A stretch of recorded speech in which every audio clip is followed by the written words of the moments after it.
joining me now to break down some best bets for week 5 of the NFL season and to discuss some of the biggest storylines of the week is our guy from the 3 and Out podcast, John Middlekauff. John, how are you? You know, I'm still buzzing and beaming from those games last night. Doesn't get much better than that in the National Football League. Is there an explanation for why they overlap the Monday night football doubleheader? I don't mind the doubleheader if they split the games up, but why do they overlap them? Any idea why? Yes, because he's cooking the books for viewership numbers, and he can, his next contract with all these networks, he could ask for instead of 3x, 5x. And they really did it last night because the Jets and the Dolphins is a classic game that would have been at like 7 a.m. Eastern on a Sunday. I mean, that's the worst game of the week. You know, it's that level. And he can go, well, we'll go the New York market, right? Because he's no dummy. I mean, that game's going to be bad. You had a 5-win Jets team and an 8-win Dolphins team that all offseason was trending the wrong way. So it's like that's a combined 10-win team. And of course, they're winless coming in. But he can get the New York market. You know, Miami has kind of like a bigger fan base than, historic kind of franchise. But also he knows it's going to be a bad game. Like, I don't blame him.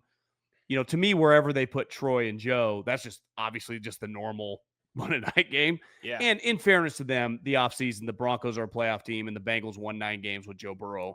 You just get screwed with an injury. I have not, like, you can't control that. But the other thing, that's a scam. That's a scam.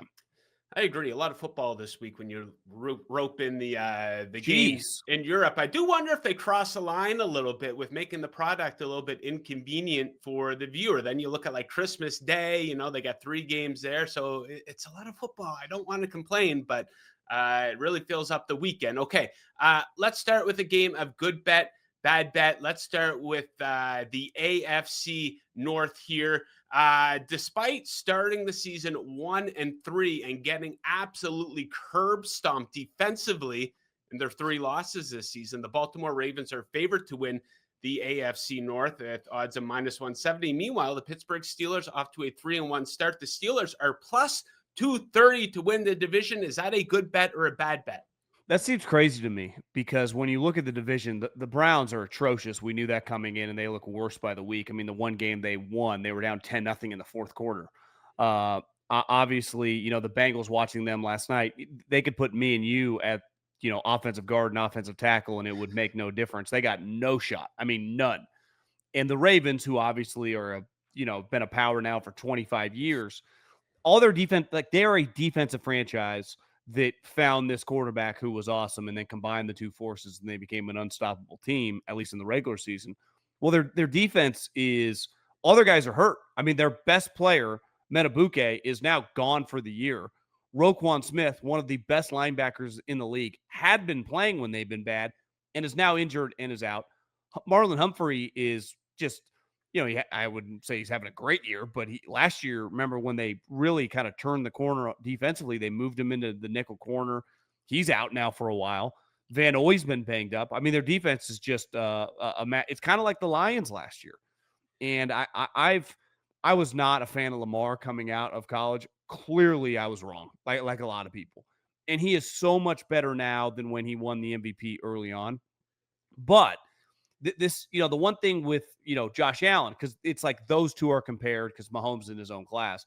It's like Josh's defense has always been pretty bad. Like, he is not exactly, rolling out. Meanwhile, a couple years ago, Lamar had one of the best statistical defenses like the league had ever seen. Now it's the opposite. Like, now the Ravens, in no fault of their own because of injuries, are now the Bengals. So it's like you're going to have to win. If you want to go 9-8, which is obviously difficult at 1-3, you're going to have to win a ton of games, 45-42. And the one thing is, like, they're a running team, they're not, like, sometimes when they run up the score on people, it's because those two guys are busting runs.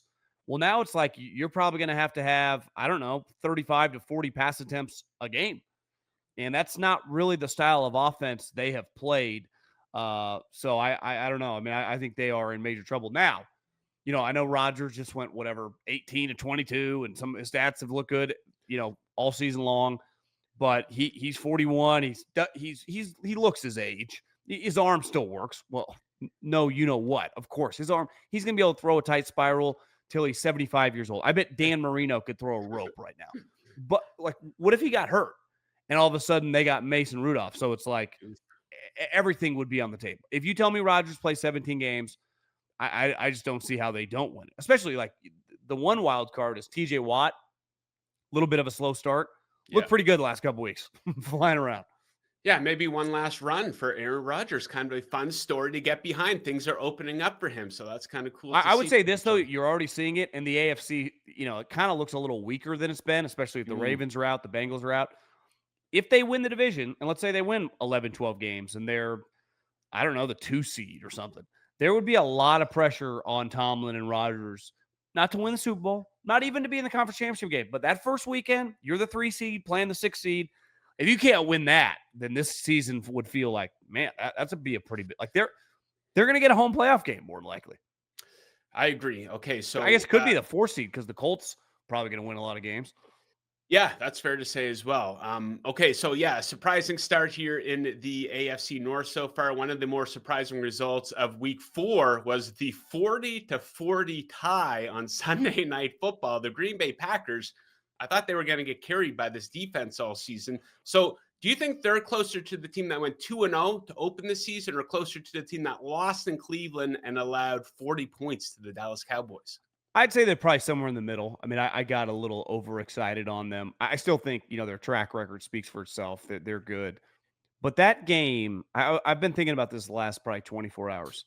You make this historic trade for this player and give him $200 million and give 2 first-round picks. It's an all-in move, which I respect. But like the Packers did their part. They traded for him. Now it's on Micah. That's a game. I mean, he's getting blocked. I remember a couple times like, who is this guy playing left tackle? Or who are some of these offensive linemen for the Cowboys? Everyone's injured in that game. The Packers had a ton of injuries. That was a game that if you are the Green Bay Packers, you need like 3 sacks, a forced fumble. You need what Aaron Donald would do in his prime, what J.J. Watt would do in his prime. I saw Khalil Mack do it one year for the Raiders when he won Defensive Player of the Year. He would just have games where he just take over. It's just like the game would end. And you'd be like, that the offense didn't win it. The defensive player won it. Their offense did their part, but they could not get a stop. And he had the one play in overtime where he got Dak. But I thought for the most part, his impact, like they just need more out of him. When you trade that, when you pay him that, I know he had hit his back in the game, but clearly by the end of the game, he was moving around pretty good. So I think that's a game where it's like, what they go to Dublin. What happens? TJ Watt just making plays, right? Even the Raiders lost, but Max Crosby, you watch just every play. He's like, geez, Louise. Myles Garrett so far this season is just dominating. And you watch Micah, you're like, okay, let's go, buddy. You can't just like the chase down plays are cool, but like I need some other plays. And there's a lot of pressure on this organization, on the player, on everybody when you make a move like this. Let's face it. The huge winner of that game was the Cowboys and Jerry Jones. 100%. Yeah. You saw that smile on Dak's face. No one thought we were going to win. I didn't. My favorite bet of the week was them getting killed. Yeah, some people don't like ties. I love them. It creates a bit of chaos in the stands. I agree. So, I didn't mind it. I don't mind the result. Okay.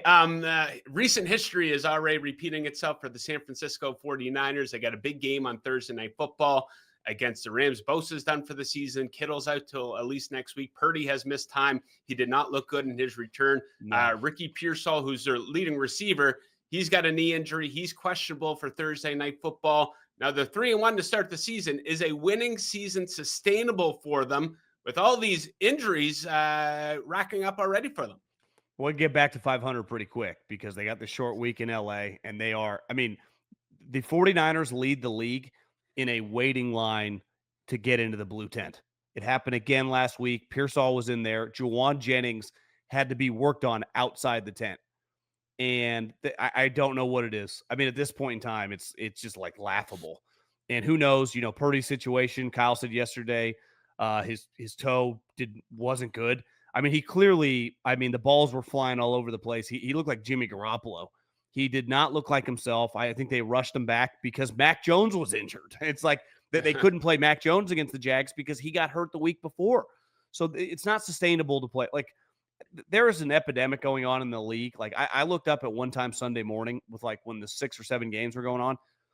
There were multiple carts out in multiple games, and other games guys were laying on the ground. Like there's never been this many injuries across the league. And the 49ers are leading the charge on this. So yeah, it's not like they play the Rams, then they play the Bucks. Like we could look up and they'd be 3-3. Clearly, when they were fully healthy, they were going to be pretty good. But Bosa being out, like Bosa looked excellent early in the season. Like he was flying around. Kittle looked incredible coming into the season, even early in that Seattle game. Like you just can't. Like these are their best players, not some of the best players in the NFL. And if your quarterback then is going to play like he's playing because he's 60% and can't plant off his toe, you're going to struggle to beat the Jags. Who their defense is pretty good. I think Trevor Lawrence is terrible. I'm not the Jags. I'll take the Colts all day long over that. But you've played the Rams, you play the Bucks. Like you're in big trouble when you're coming in well undermanned. Even if you're, Kyle and Robert Saleh are a pretty good 1-2 combo. OC and DC. But it's like me and you out there. Like think about the Lions at the end of last year. This is what we just talked about with the Ravens. They had to be. It's like, okay, we got a bunch of injuries. We're gonna have to win games. I don't know, 35-32 or whatever. Like it's hard to do that when your quarterback, has a Deion Sanders toe. Any idea why Liam Cohen was barking at Robert Saleh after the game, saying "Keep my name out of your mouth"? Do you know what the backstory is there at all? Well, a lot of theories floating around in 49er land. Saleh made a comment last week about sign stealing, which. Yes. And that kind of irked them. And everyone's like, well, sign stealing at this point in time with the technology, you can talk to the player and then he can tell everybody, but you still sign like personnel. So, stadiums are loud. People can hear you. And he basically gave a jab at something like they were sign stealing, even though that's not illegal. People think that it's because Saleh last year wanted the head job for the Jags and basically had it, until Liam Cohen said, well, I'll come back if you fire Trent Baalke, and they fired him. Remember that, like in the middle of the night, the Bucks. So there's something there, which to me, Robert, that's a long time ago, buddy. Like, how are you, like, what are we doing? I thought, listen, not a great look by either guy, but like if you're Robert Saleh, you're the defense. You're no longer the head man. You're the number 2. And like, you're going to fight him. Like, what are you going to do? Punch him? No, you're not. So you like saying you're going to bleep and end his life. Like, you're going to murder him on like, you're not a player. Like, I got no issue when players get mad. We've had some legendary, kerfuffles, but sometimes when the coaches do it, it's like the famous one. Remember when Harbaugh slapped Jim Schwartz on the butt and Schwartz, but that was like what Jim Schwartz would get destroyed by Jim, but Jim wasn't trying to fight him. This one, like, they were going back and forth, and then Saleh, I just think, bro, you're not a head coach. I watched you. Like, you're a little over your head. Like, let's get a couple years, take some notes from Kyle, and figure this thing out. But I think he's still, like, kind of bitter. I think there's a lot of just resentment and bitterness from him about just everything that happened over the last couple years. Okay, so let's kind of talk about his former team. We were at the point of the year where some fan bases are already looking forward to next year and the NFL draft. I'm in that camp as a Dolphins fans, the Jets fans are there, Saints fans are there, Titans fans are there, maybe a couple other teams as well. So let's take a look at some of these college quarterbacks. If you take a look at the odds to go number 1 in the NFL draft, it's all quarterbacks for the most part. You have Mendoza plus 300, Lenore Sellers plus 350, Nussmeier plus 460. Mateer 13-1. Who do you think out of the college quarterbacks will make the best pro? Well, I don't think any of these guys, this might hurt your soul, but are as good as Tua. Now Tua obviously is a good, good weather quarterback. Like I thought he looked actually pretty good last night. Again, he's better than these guys. Like Sellers, I know people want to anoint this guy like a long way to go. Nussmeier has not looked good for a while. Mateer is currently injured, right? I mean, he was to me, he was one of the more interesting players. But again, to me, John Mateer early on at Oklahoma was like, okay, this guy's could go in the first round, right? Like there's some run around. I don't know.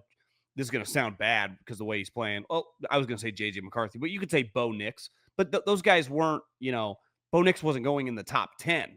I think the guy that we saw play against Penn State, Dante Moore, is extremely talented. And he was a 5-star blue chip guy that only didn't go to Oregon because I think they had Bo Nix and he wanted to play right away. So he went to UCLA. So UCLA was very lucky to get him. And he went to a terrible team and they thrust him into the action.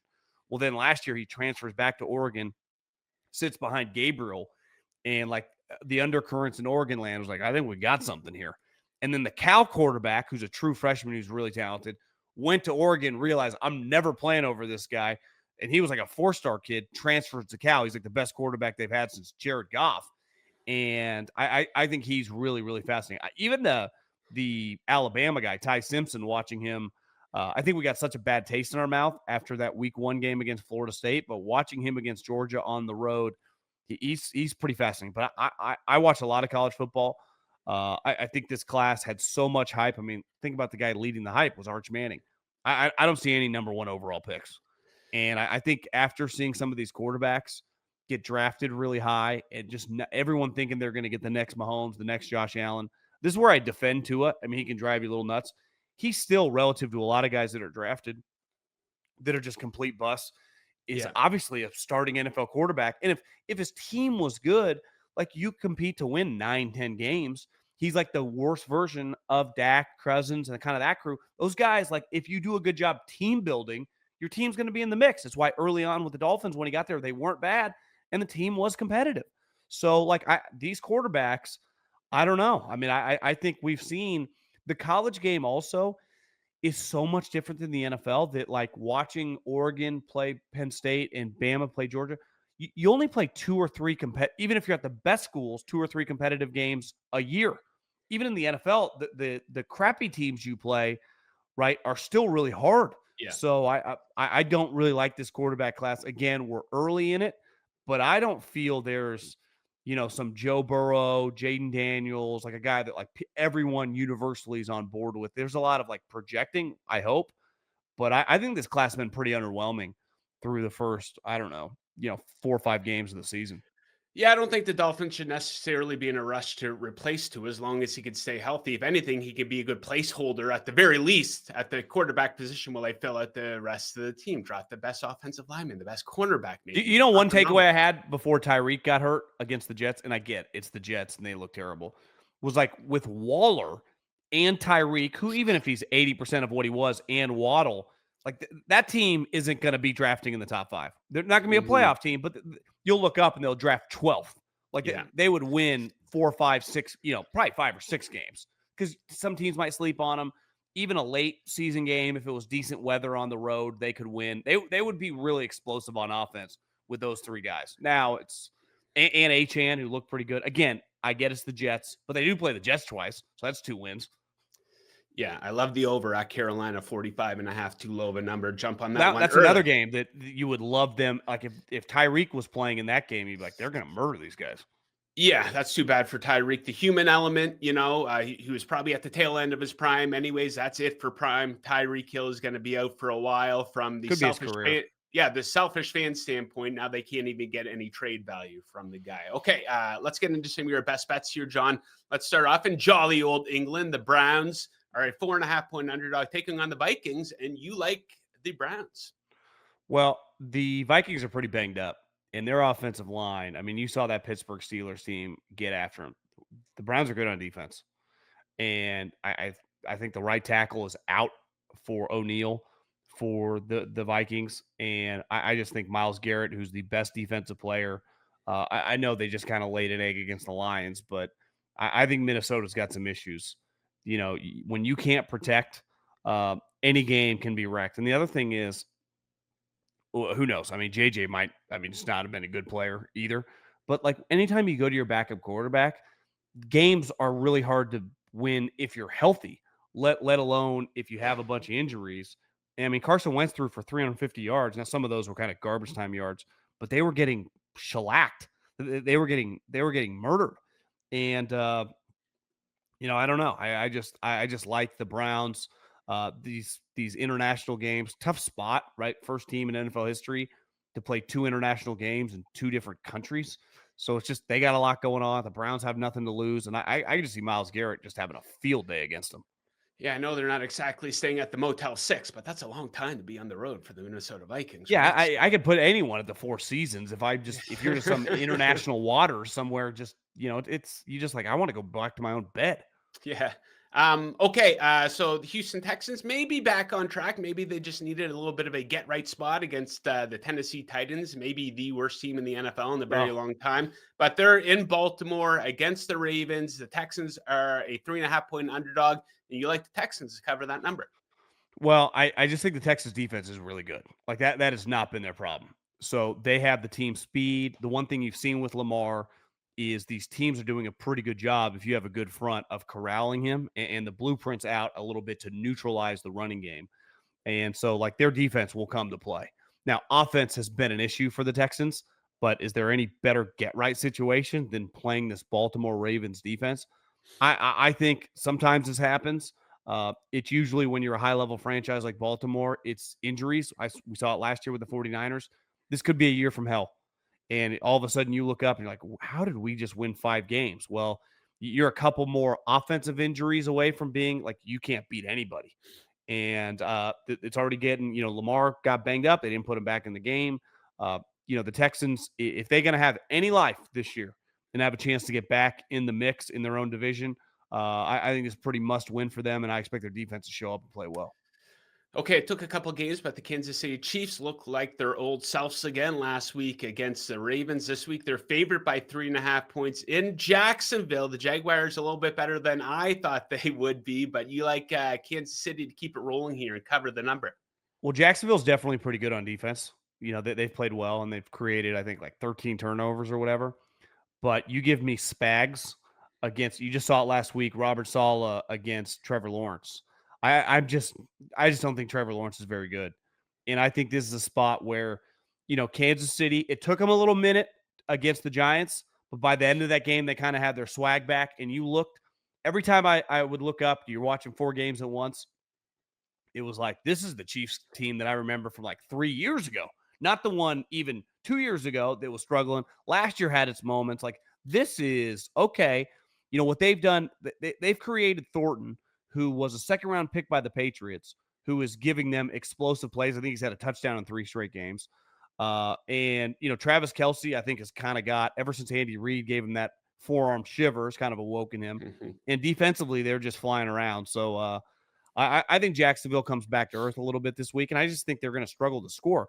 Brian Thomas Jr., every time, you watch them, is like laying on the ground. He's been getting banged up. Travis Hunter, for the hype, it doesn't exactly look like Deion Sanders or something starting the year. And it's kind of weird. And this is why everyone pushed back.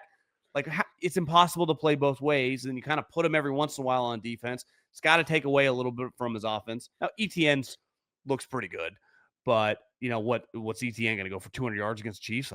Probably not. So as long as the Chiefs don't turn it over, I like the Chiefs in this game, like 25-17, 25-20, something like that. Okay, John. Thank you again for joining as always. We're going to leave it at that for today. Best of luck with all your bets this weekend, and we'll look forward to catching up with you again next week. Take it easy.